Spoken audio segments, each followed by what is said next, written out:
the ACC tournament in Greensboro. Wes Durham will be there. ACC Network. He'll also ESPN.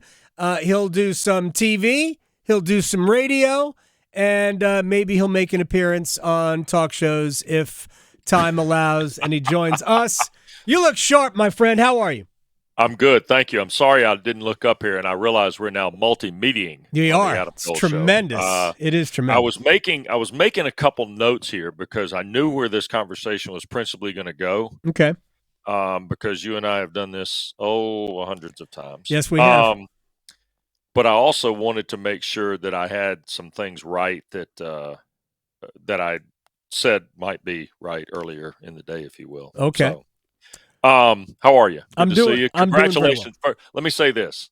Congratulations to everybody who was involved Saturday night. That was, and look, you know this, I haven't lived in that state since 1988, but it's still where I grew up, and I was as proud of the state of North Carolina Saturday night on all fronts as I've been in a long time for something other than the ACC. How's that? You know, here's what's interesting about what we saw Saturday night, Hurricanes and Capitals at Carter Finley Stadium.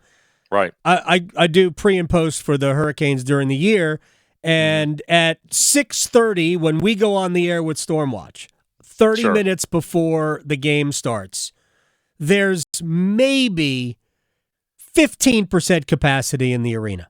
Maybe 15% capacity in the arena. We went on the air at 7 o'clock for an 8:20 face-off. With all of the options, tailgating, and everything you could have been doing. Right. Half hour before we went on the air, the stadium was basically full. And they opened the doors at 6 o'clock, and I just expected it to be a slow trickle.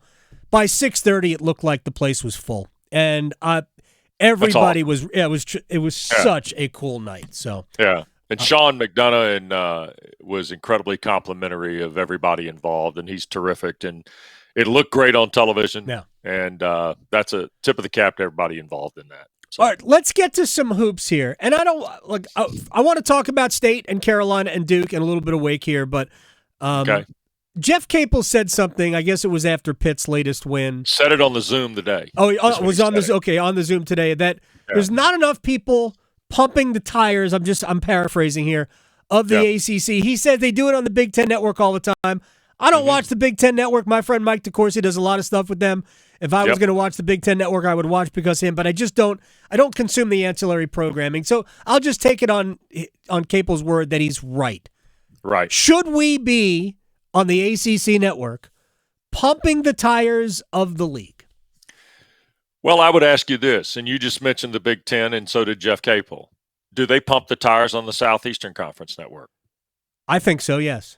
So do I. Yeah. So, yes, I do believe that when you log on and you agree to click on to the ACC Network, it's like my dad used to say, we broadcast the game looking through light blue glasses. Right. It's not hard and fast. We try and tell you when it's really good, and if it's bad, we'll admit it and say that. I have an issue with, I'm going to be in the minority on this. Okay.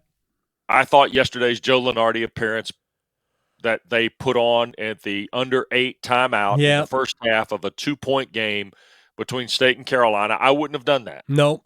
That bothered me. If I were there, I wouldn't have done that because State and Carolina is good enough to carry itself. Now, it's an important game, too.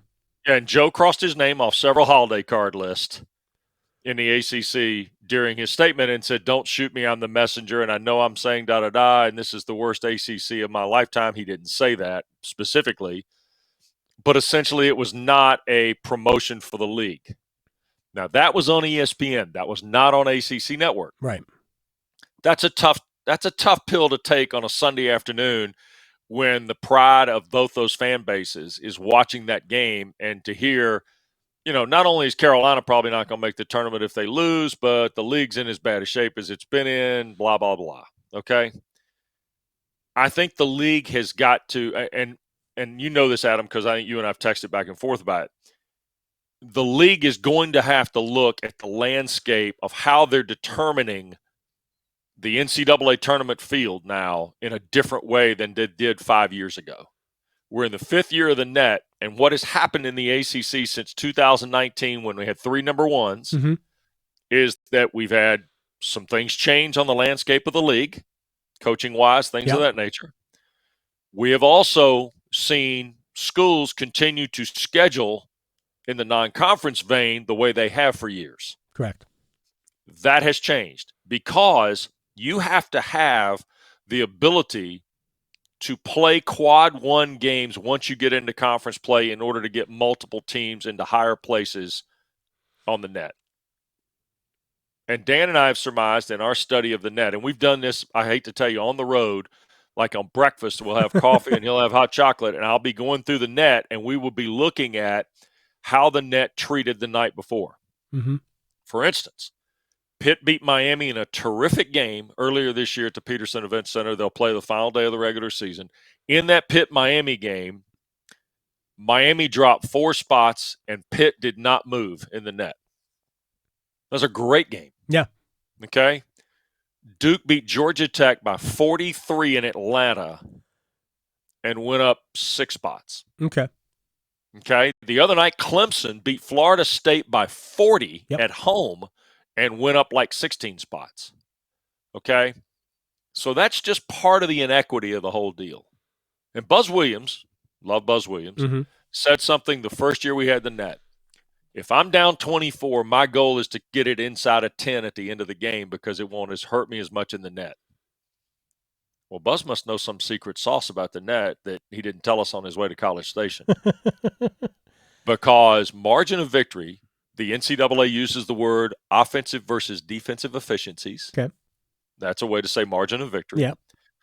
We have to find a way that the ACC becomes a successful non-conference league before they ever play the bulk of the conference schedule. Because if you look at the way the net was set up when we went to league play in late December in earnest, you'll see that basically the league has not moved very much in the net. Yeah, see, here was my problem with the Joe Lunardi. Wes Durham is joining us here from the ACC Network. That's a long answer, and I apologize. No, it's all right. What are we doing here? We're talking about the ACC. I was disturbed by the Lunardi appearance. As long as it took, that should have been a halftime thing for me. Totally agree with you. Especially it was early in the day. It wasn't like 70 games had been played. It didn't have 4 hours of highlights. And look, Joe's just doing Joe's job. I got no problem with Joe. He's on with Corey and Doug, and Tom Schofield produced it. And they brought Joe in because Joe is a valuable piece of what we're doing with college basketball at this time of year. No question about it. To me, overlaying that on top of a basketball game that mattered so much to both teams, I would argue mattered as much to State as it did to Carolina. The Tar Heels are in bad shape right now in terms of making the NCAA tournament. But I was sort of amazed that they didn't talk about, to me, the elephant in the room. And the reason why the power rankings, the net, or even the others, Ken Palm, Bart Torvik, if you look at those two, where they have the ACC ranked, and they're not that far apart. We've got 5 teams in the league that are historically bad. Five schools in the ACC that are in the bottom half of college basketball. But here's something else. You've also got 5 schools in this league that don't have a quad one win. Right. No, that's true.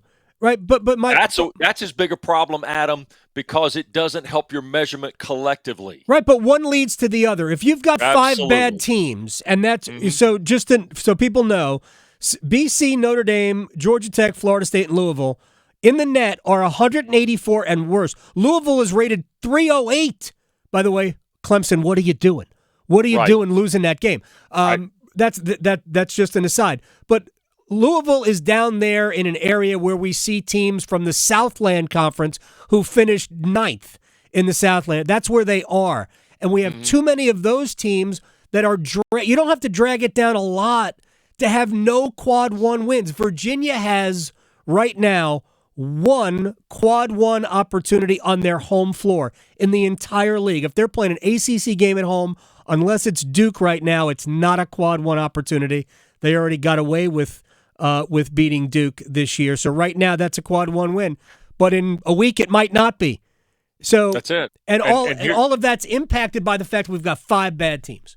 Right. And here's the other part.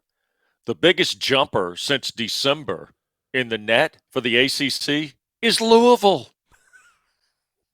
Louisville was 351 when we started conference play in late December in earnest. Louisville. Yes. At 308 today. But here's the part about it that frustrates me. Okay, take those 5 and let them, fall off into the abyss. All right? We start with we're going to go Syracuse up, right? Mm-hmm. From 101 to 16 is where the other 10 teams in the league are, right? Yeah. Okay. At one point this year, the Big 12, who would never win a truth in advertising contest because they have 10 teams right. in a conference they call the Big 12. Next year they'll have 14. That's it. The Big 12 had all 10 of their members in the top 70. Well, look where the ACC has 9 of their 10 members in the top 81. Right. So it shows you that the league is not that far off, but the bottom is so bad. Yeah. And the bottom has not recovered. Why? Because the bottom didn't have a great non-conference. That's my whole point of this. You look at BC, Notre Dame, Georgia Tech, Florida State, Louisville, and yes, even Syracuse. Syracuse didn't have a great non-conference schedule. Mm-mm. None of those teams did. Louisville was abysmal. Florida State, abysmal. Georgia Tech, you beat Georgia, okay, who lost by 49 to Alabama. Yeah, they won at Kentucky, but big damn deal. Yeah. They beat Kentucky in Athens, I should say. They got beat at Lexington. So, I mean, if you're Josh Pastner, you can't play Florida Tech and Clayton State. You can't do it. Right. You got to go find – and that's what I mean by this, Adam. We're going to have to change the methodology of the ACC in terms of the way we look at non-conference schedules. We just have to. Because here's the other thing. Jeff Capel said this morning. Didn't we win the ACC Big Ten Challenge? Yes, you did, Jeff. You beat Northwestern like a redheaded stepchild. You did. You kicked Northwestern. But the reality of it is that game's not going to matter because you've got 4 quad 1 wins. You're in the tournament. Mm-hmm. I think Crazy. Pitt is. I think Pitt is. Miami's got the most quad 1 wins with 6. Virginia's got 5. Pitt has 4. Let me give you one. You know who's got the most quad 1 wins nationally? Don't look it up. Okay, well, quad 1 wins nationally. They got 13. Iowa State. Close. Kansas. I thought about it. Yeah. Okay. You know who's got the second most quad 1 wins? Iowa State. Oh, look at that. And you know why? because the Big 12, right. The Big 12's got Kansas with 13, Iowa State 8, Baylor 8, Texas 8. Highest number of quad 1 wins in the ACC, Miami, 6. Mm-hmm. That's where we got to find a way to understand what this is. And you know what, Dan Gavitt? If the NCAA is going to put their name on it, you're going to be forced to tell us what is in that computer software when you hit go for the first time. And that's where I've come back to this. There's some sort of expected analytic in this, Adam, that 3 weeks in, before they hit the go button on that computer for the first time, they have to, and I told Bonner this, and I'm now starting to tell you publicly. Okay. They put them in order from 1 to 350-something one time, and then let the software dictate the rest of the year, right? Okay. So what do they use to put them in order for the first time? Yeah, they shouldn't do that. Shouldn't do that. It's a hard thing to do. I mean, I don't understand how Ken Palm comes out with a ranking before the season starts. I've never been able to figure that out. I trust him more than I trust this net thing. Well, I do. I agree with you. But I still don't understand. $30 a year subscription, but I trust it. I still don't understand. It's worth it.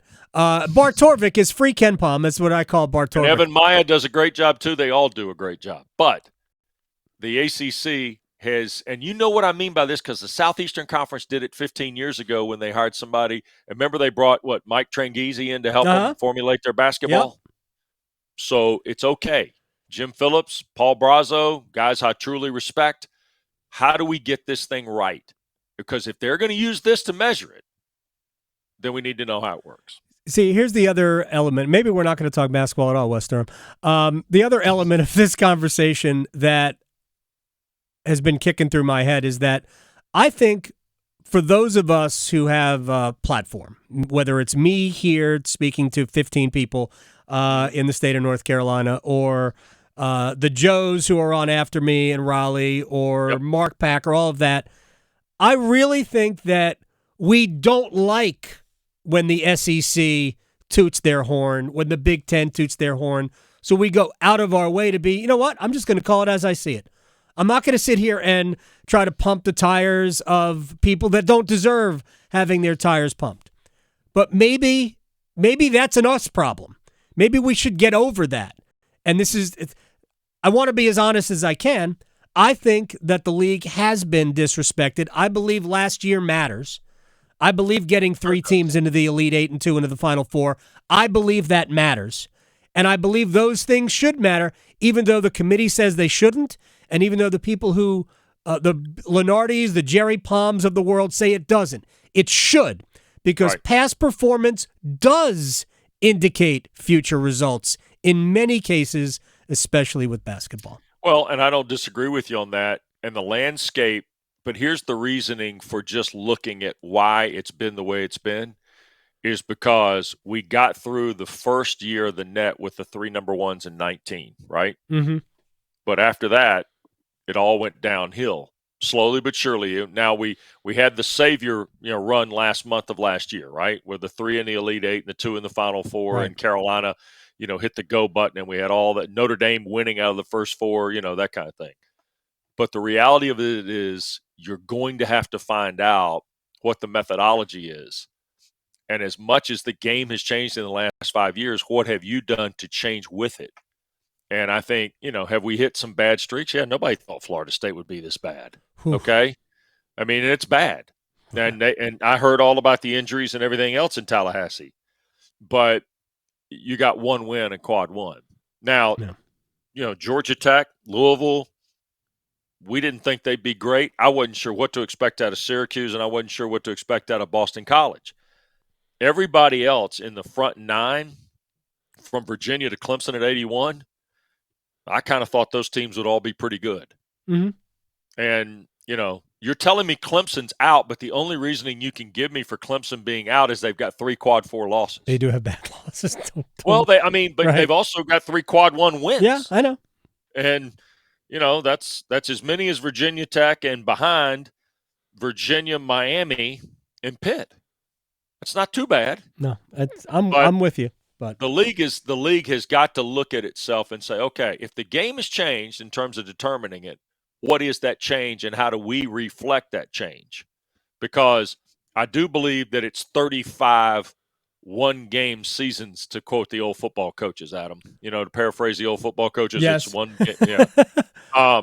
But the league has got to understand that these games in November and December really do count. I have to run, so give me like 10 seconds on this.